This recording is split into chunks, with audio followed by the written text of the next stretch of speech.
Hello everybody, Thy Lord Root here, and welcome back to another episode of STEM and the Public. Today we will be talking about tactical voting. And why are we really doing this?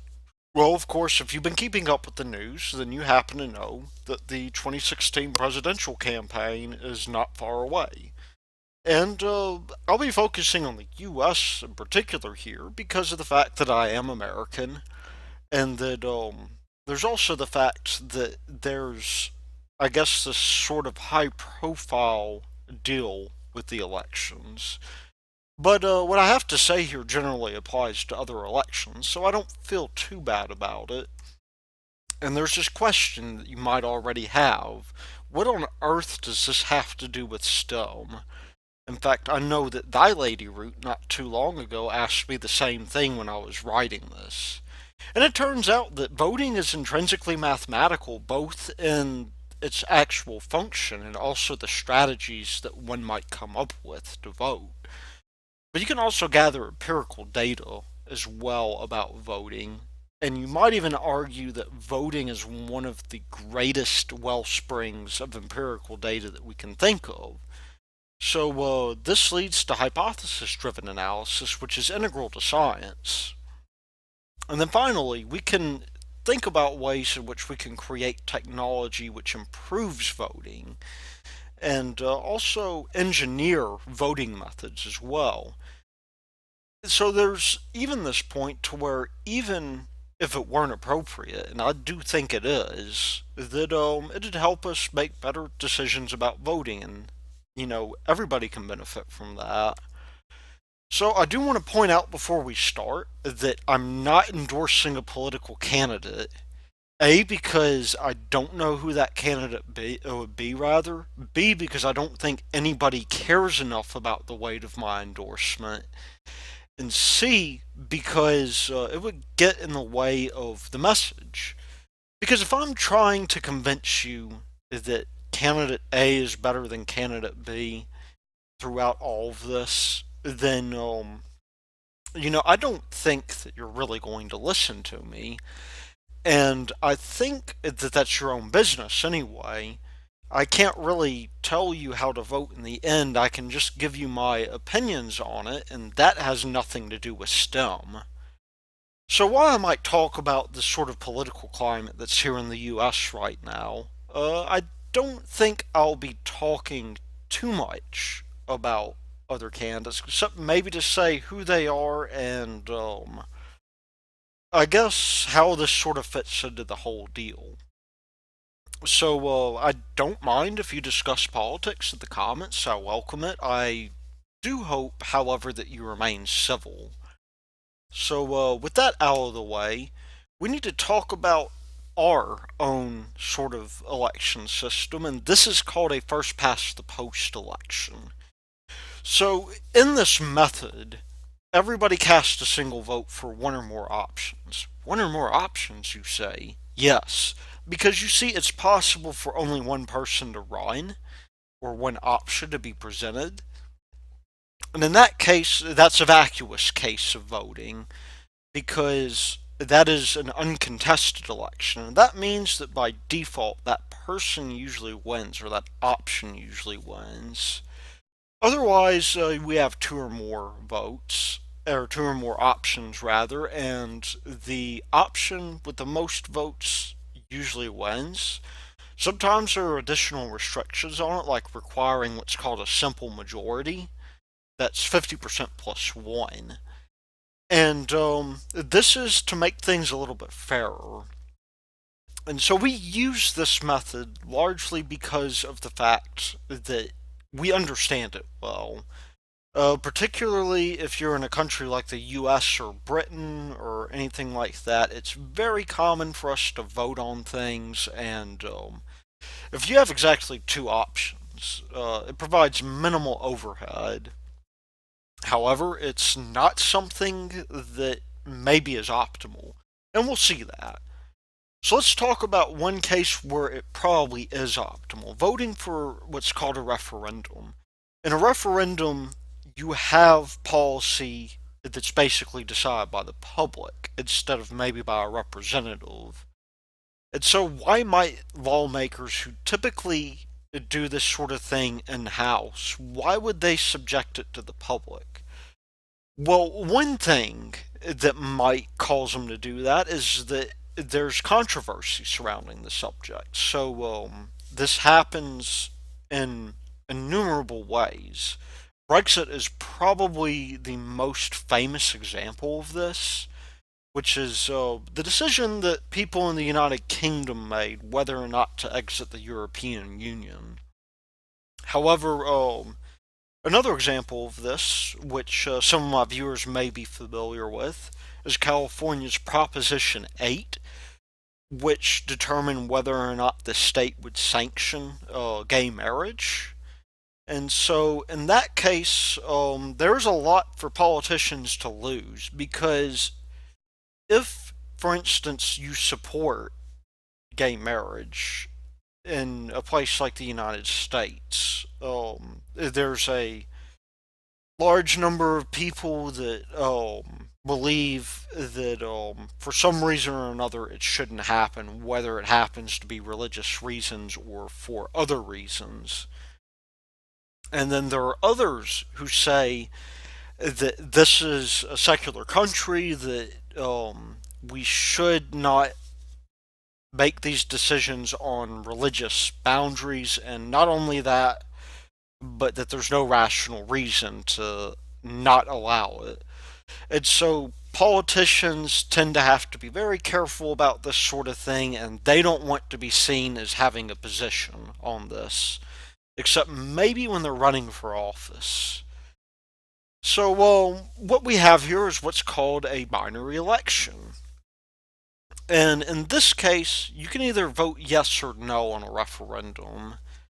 Oh, I mean, you could abstain from voting, but then your vote isn't counted. So it comes down to this idea that you either support or reject the referendum, and you typically don't vote on parts of it.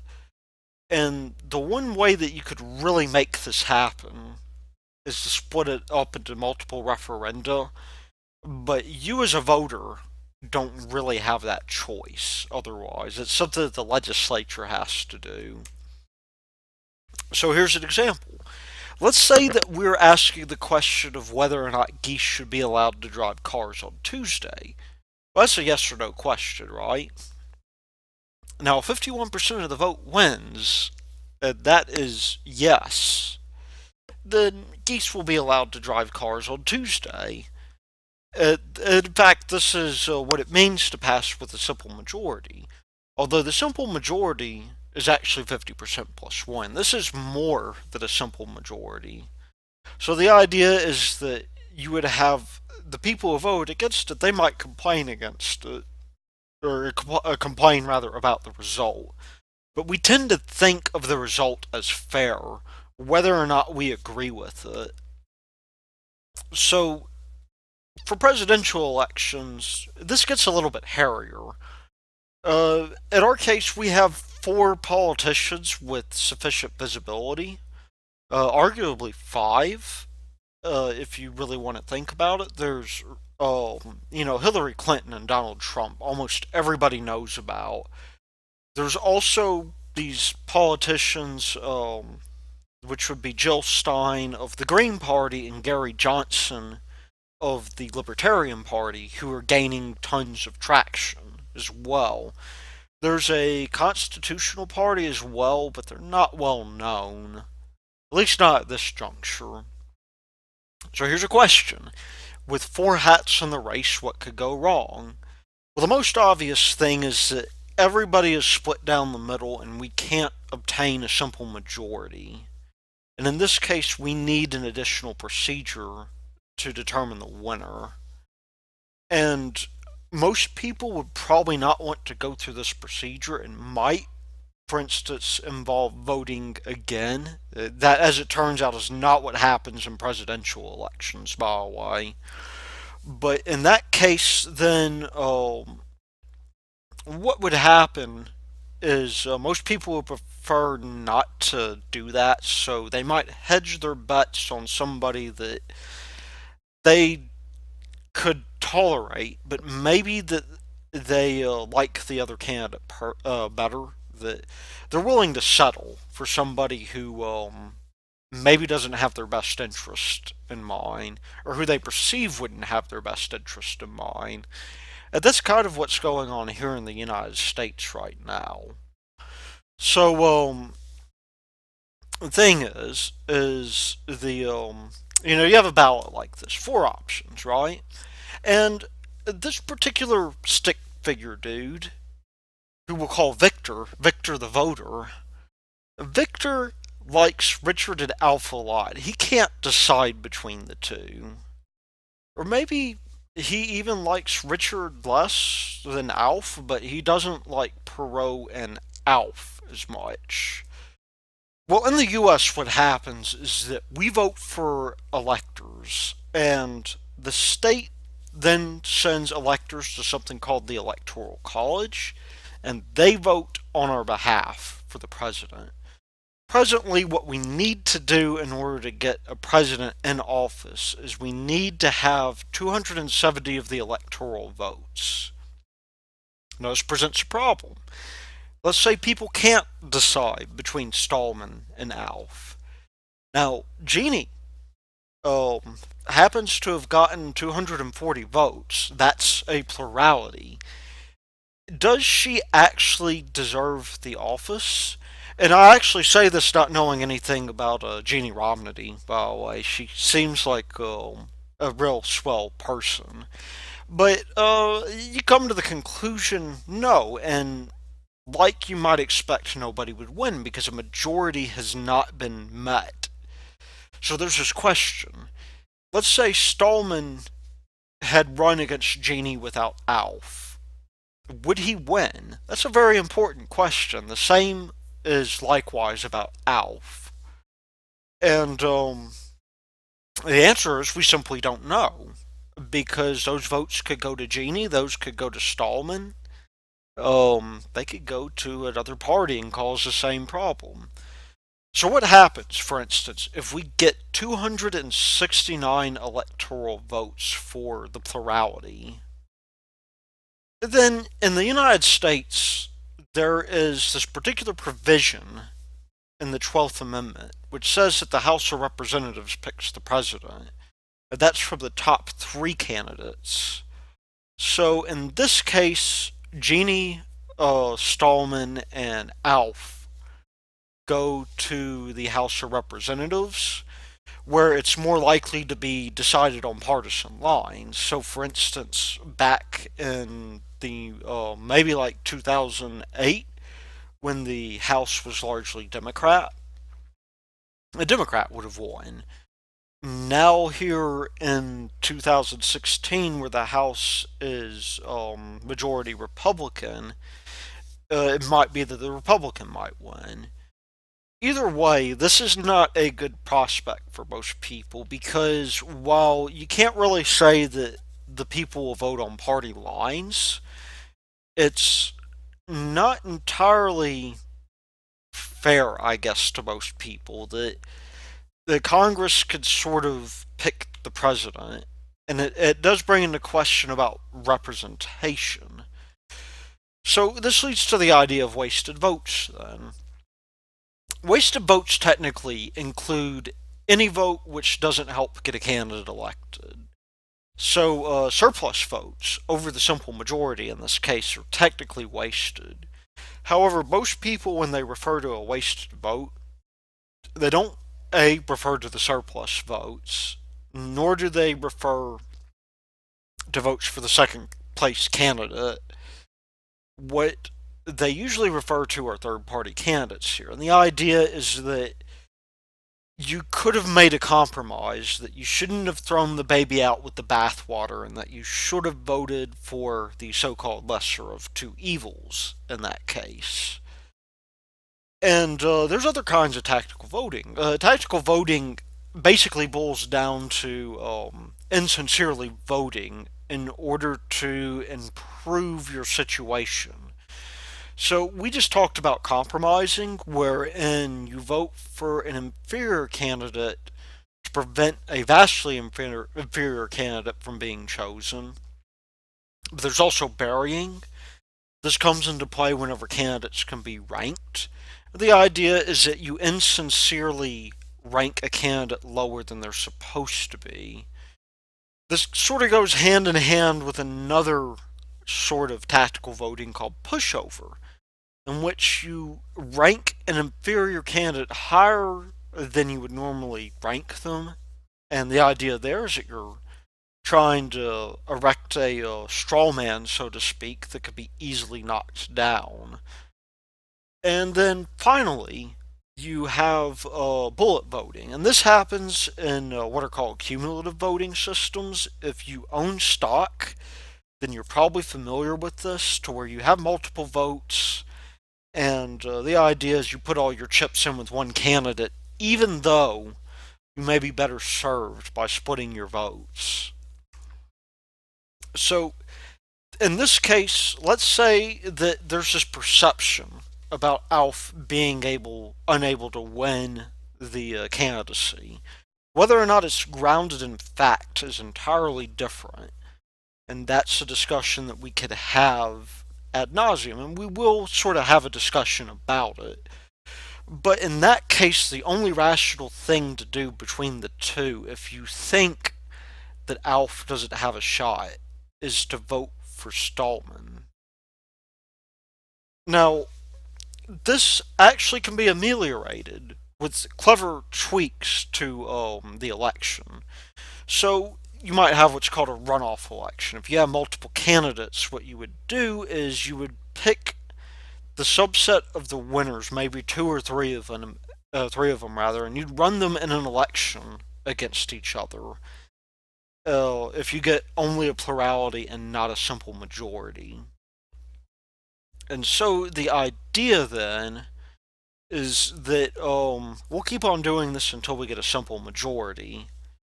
There's also less fear about wasting your vote in this case, because you could vote for the guy that you think has the most utility, and if he loses, then you have another chance at voting. There's something called pushover, of course, that we just described, and this is susceptible to it. This is also susceptible to the burying as well. So, as an example, consider the gubernatorial race for Louisiana in 2015. Before this election, there was this guy named Bobby Jindal. He was a governor for 8 years, and he happened to start out with a fairly popular. He became very unpopular due to budget cuts and healthcare services and stuff like that. And to be fair, the Constitution did provide some limitations. That is the Louisiana Constitution, respecting what he could do about that. So there are a lot of issues at stake, and in addition to the budget, there was also Obergefell versus Hodges, which you might recognize as a Supreme Court ruling, which basically said that states have to recognize the gay marriage. And that was a very controversial thing, because Louisiana's in the South and people have different opinions on the subject. And so, overall, 9 candidates ran for office, or at least 9 candidates had gotten their paperwork in on time. There are actually more who had announced their candidacy.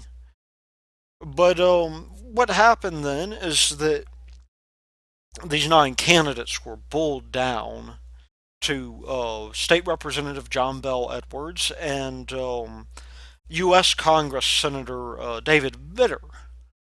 And Edwards ended up winning the majority in the runoff election. And so this sort of thing gives you more choice, right? There's another way that you can give voters choice, and sometimes it's useful to do things this way. Those are the write-in votes, and the idea is that if you don't like any of the candidates, you can write them into the ballot, and that technically means that the domain of candidates is unbounded. That means that there's no limit to them. And then the idea is that let's say last minute somebody makes a compelling argument that you should vote for them, but they didn't quite make the ballot in time, then you have that option. Now, of course, there are problems with this too. Largely, they require more coordination, effectively, than being on the ballot because they usually require a shorter amount of time in order to do campaigning. And if you don't do it, then what will happen is that you might get several candidates that don't really have much support being written in. And that doesn't really do much to solve the problem of majority. There are also people who use write-in votes as protest votes. And the problem there is that, let's say you write Mickey Mouse as a presidential candidate. There's no way that if Mickey Mouse wins, that he could accept the presidency. Nor could a person that's unwilling to be president accept the presidency. So this is a problem. There's also the fact that not all jurisdictions allow it, and those that do, some of them will actually put restrictions on who you can write in. I mean, you can write them in, but then your vote won't count in certain circumstances. So your candidate may actually have to pre-register at that point for the ballot to count. However, there's at least one case where it's worked out very well, and this is for Tennessee's 6th congressional district, the Senate seat. So there were two two candidates, Tommy Burks and Byron Lotax Looper. And there's this rule in Tennessee, or was rather, which said that if you were 30 days away from the election, you couldn't add new candidates to the ballot. Well, Looper, knowing the law fairly well, called out a hit on Burks, and Burks was assassinated on the 19th of October. Now, what this meant was that Looper was running an uncontested race at that point. This presents a huge problem because voters typically do not like suspected murderers. But in that case, and he was convicted, by the way, eventually died in 2014, but I digress. The idea was that they had tried to get low tax stricken from the ballot. That wasn't successful. So what they finally said was, okay, we trust the widow of the incumbent more than we do low tax Looper. And so there was this massive write-in campaign, and what ended up happening is that Burks won 95% of the popular vote, and in comparison to Looper, she had a 20-1 advantage. So, yeah, what ended up happening then is that it's not like Charlotte was campaigning or anything. She got written in and she accepted the position. And she actually served until 2012 at that point. So it worked out pretty well for her, and it turns out that they didn't have to elect a murderer into office as a result. Now we've talked about these variations on first past the post, we should probably talk about alternative methods because as we've sort of found out, first past the post is not entirely optimal, and really none of these are, but there's some glaring issues with it. For instance, it creates bipartisan systems. This is good as long as you agree with one of the parties, but if there are no desirable candidates, it's problematic. And what this means then is that you're sort of compelled to vote for the lesser of two evils, because the idea then is that there's no way that a third party candidate can win. And as a result of that, the majority may not actually want the person who is elected. This is something that a lot of people are dealing with in the US right now if you've been tracking the polls. And then, of course, I mean, that's not to say that it's unilateral. It's there are people who support the Republicans and the Democrats, both their candidates. So I don't want to say like it's a case of like everybody hates the other person, you know. It's just more that in many ways that they feel that one candidate will lose if they vote a third party and they'd rather have that candidate. That's that compromising behavior we were talking about. But what if we could actually prevent this by changing the way in which we vote? Well, there's been a number of attempts, and the list isn't exhaustive, but in many ways these have some advantages over first past the post. And before we really talk about that, we need to talk about what those advantages might be. So there's this idea of the majority criterion, which is you have the winner that's preferred by the majority over all of the other candidates. You can refine that into what's called the Condorcet criterion. And the idea is that if there exists something called the Condorcet winner, it's not always the case, but if it exists, then that winner would win the plurality of votes in a pairwise election between all other candidates. There's the Condorcet loser criterion, which is a corollary to that, which basically means that if you have a candidate that won, would they lose in pairwise comparison, or would the loser lose in pairwise comparison to all other candidates? And then you finally have monotonicity, which is this idea that if you can rank your candidates, does that candidate still win if he's ranked higher? And clone independence, which means that if you add what's effectively a clone of the winning candidate, is the outcome the same? So one way we could do this is through something called approval voting. And this is more or less a naive extension of the first past the post, to where you can vote for multiple candidates, and all those votes carry the same weight. So the idea is that if you have an optimal choice, but you're afraid that the next optimal choice would lose by voting for them, then you can vote for both of those. You're voting for people who you approve of, and if they're equally matched, then you don't lose anything. But there's some problems with it. So the first is that you only have the majority and Condorcet criteria under certain circumstances. That would be under something called strong Nash equilibrium, which means that everybody knows everybody else's strategy, and there's no benefit to one party changing their own. It also assumes that voters are rational. And then you also have this deal to where if you have a preference, then you can't really express that with approval voting. So this is what it looks like. This person likes both Alf and Richard, so that's who he's going to vote for.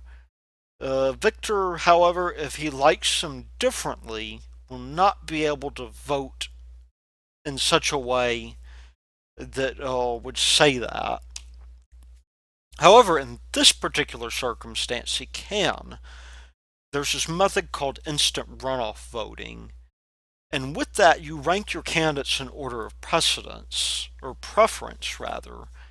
And so the idea is that you're still putting in your support for your preferred candidate, but your secondary candidate would get more support than maybe, in this case, we've got 4 candidates, your tertiary candidate. And the idea then is if your primary candidate does not win, then his vote is transferred to your secondary candidate. So you don't have to worry too much about compromising. However, there are issues. In particular, it doesn't meet monotonicity, nor does it meet the Condorcet criterion. It's also susceptible to strategic nomination. So this happens from pushover or also from burying. And then there's also this issue to where if you really don't have a preference between your top 2 candidates, it's not honest to rank them. So this is what that would look like. Victor in this case likes Alf better than Richard, so his vote is going to be 1 here. But he can vote Richard number 2. Maybe he likes Perot better than Gina, so he will vote for Perot instead. So, in that case, we're going to have this matrix of the votes versus the candidates. And in this first round, this is what this looks like. You could see here that Perot didn't have any of the primary votes. So what's going to happen is he's just going to get taken out of the race like maybe he should.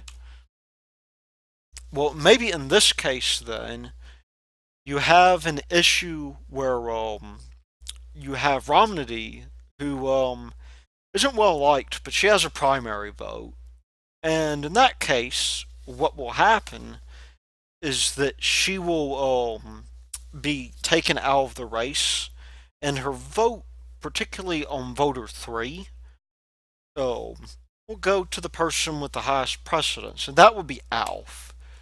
So Alf wins the election by 20% because he gets that extra vote from Ramna T on voter 3.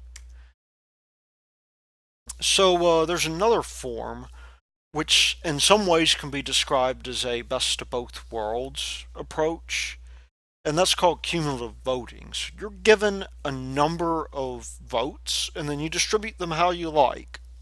So the idea there is that you can either rank your voters like an IRV, or you can give them the same weight like you can in approval voting. Now, of course, this has problems too, and they all do. The main one being that it doesn't meet the Condorcet criterion, and it's also possible to undervote, which means that you don't assign your votes to everybody. So in that case, then, it works better when you have multiple seats, as we'll see here, because in this case, Ross is voting conscientiously because maybe he likes Ross Perot and Richard Stallman the same. But in that case,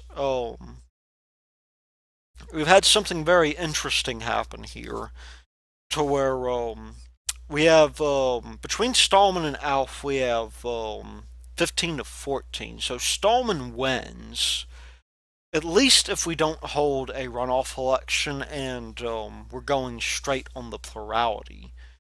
Would Alf have won if V3 had undervoted? Well, that's an interesting question. If he had not undervoted, rather, because V sub 3 only casts 6 rather than the whole 10 votes.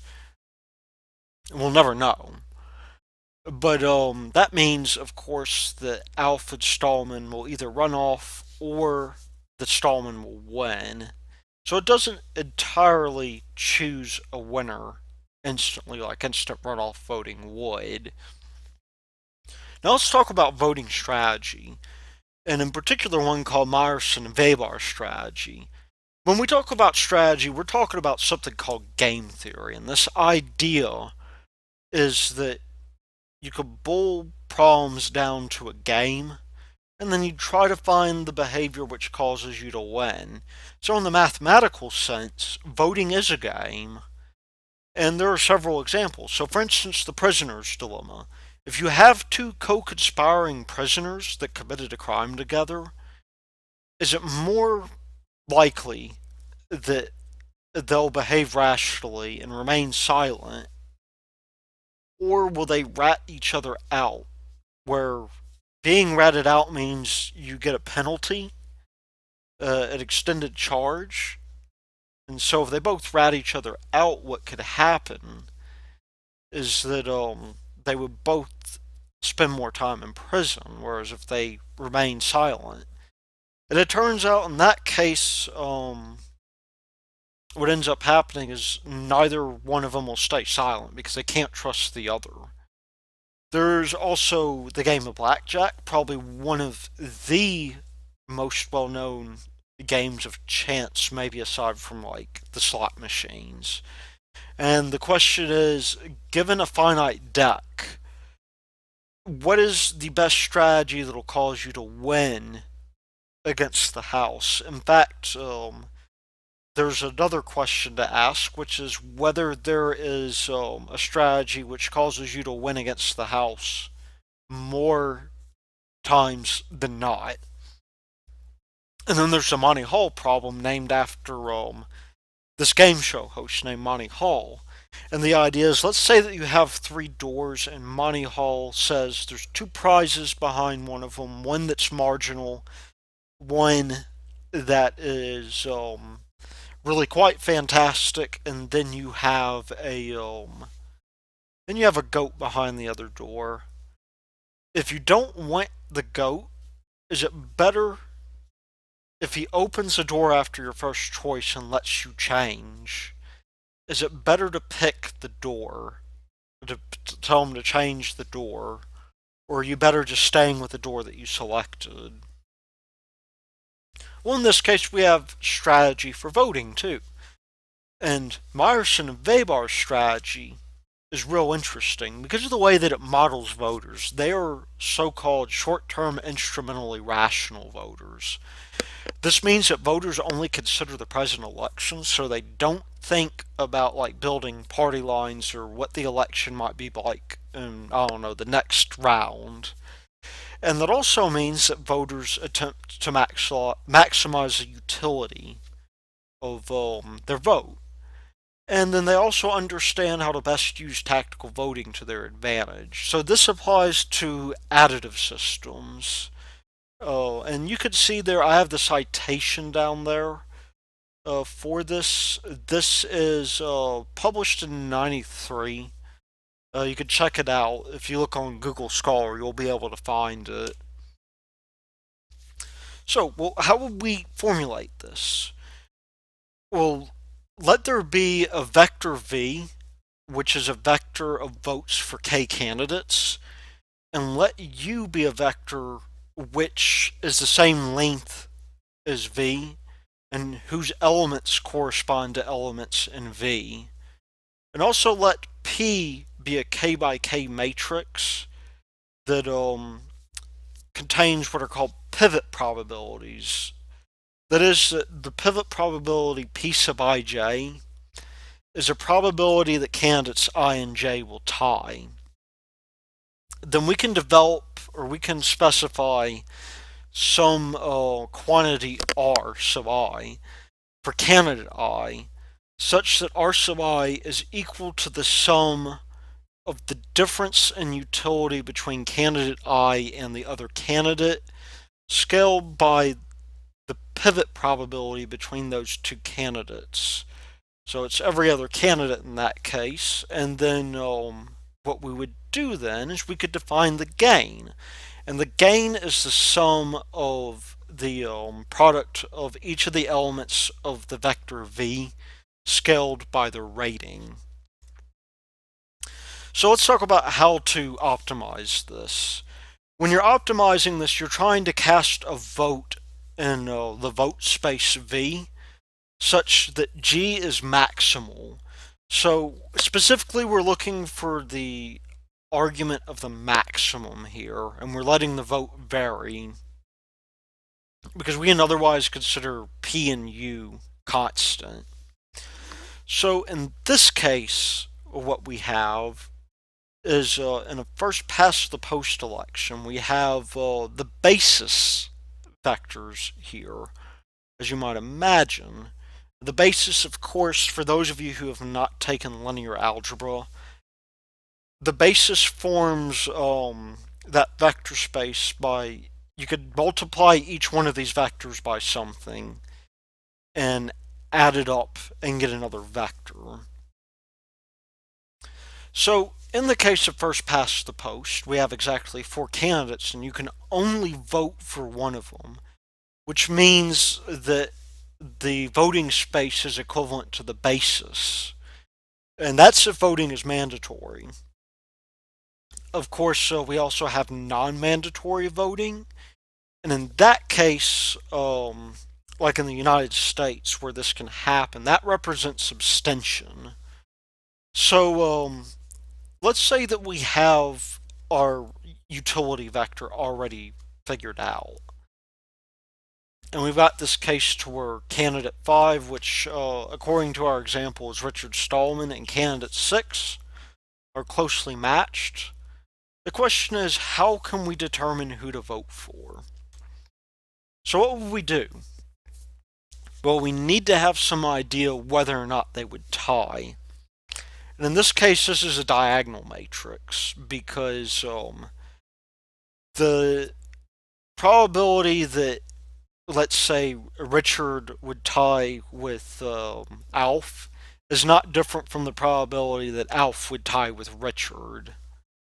So looking at this, the probability that Romney would tie with Richard is 90%, whereas his probability of him tying with Alf is 0.1%.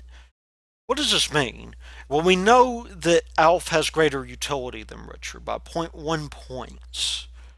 But what about this pivot probability? What does it mean? Well, if we add up all of the pivot probabilities, what we find out is that if we vote for Richard, he has a marginally better rating by 0.04. And that means that in that case, that we should vote for Richard in that case, even though the probability, or the utility rather, that Alf offers is greater. And that would be, of course, another instance of compromise voting. Now, politicians know this. So if you're a politician, you want to optimize the pivot probability rather than your utility, because your utility is additive and your pivot probability is multiplicative. So it doesn't matter, for instance, if like you've got the greatest utility of any of the candidates. If your utility is close to 0, then it's not going to matter a bit. However, if your utility is close to 1, then you want to pick on a candidate that, or if your pivot probability rather, compared to some candidate L is close to 1, then you would focus on utility in the sense that you want to show that you have greater utility than that candidate. So what we're basically saying here are things like vote for the lesser of two evils, or I'm the only one who can beat the other candidate, or something maybe like nobody will vote for that candidate. These are manifestations of that sort of rhetoric. And so if you're in a third party, then the strategy you want to do is to say, not that the other party can't win, because it's clear that they can. What you want to say is, given the other two candidates, I could tie between them, and then I've got a greater chance of doing this. So, what happens if nobody knows how other people are voting? In that case, we have what's called a zero information game, and this would make them zero information voters, not because they can't assess a utility like the... It's important to point that out because there's this idea of a low information voter that's used as a pejorative in American politics, basically to say that the other voters are stupid. This is different. This means that you could assess the utility, but not the pivot probabilities. And in that case, you can really only assume that all candidates are likely to win, or they're at least likely to die. So your pivot probability will be the same. Because the pivot probability is a constant factor, you can say that the gain is proportional to it. And the idea then is that you're voting only on utility. So, in a zero information game, politicians operate solely on utility. Let's compare this to the systems that we described. So, in this case, V is not a basis vector in most of them. So, like in approval voting, where everything is the same weight, then you'd have a vote for two of these candidates at the same vector. In instant runoff voting, not approval voting, you would actually take your rank, assuming it was like 1 is the highest, and you would subtract it from the number of candidates. So if there's 4 candidates here, and you voted 1, then you would be casting a weight of 3 there. And then for your secondary candidate, a vote of 2, tertiary vote of 1, etc. And then a cumulative voting, you just put the number of votes in the vector. And this actually means that different strategies are needed with different kinds of systems. So in approval voting, you're going to take all candidates with positive rating if you want to vote tactically, and you're going to vote for them. In instant runoff voting, you rank your candidates in decreasing order of voting, or of rating rather.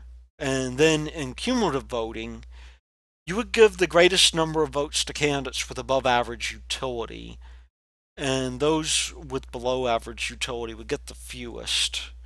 So, all in all, what does this mean? Well, I think that it should be apparent by now that first past the post is not optimal, and that there are some seriously undesirable things in it.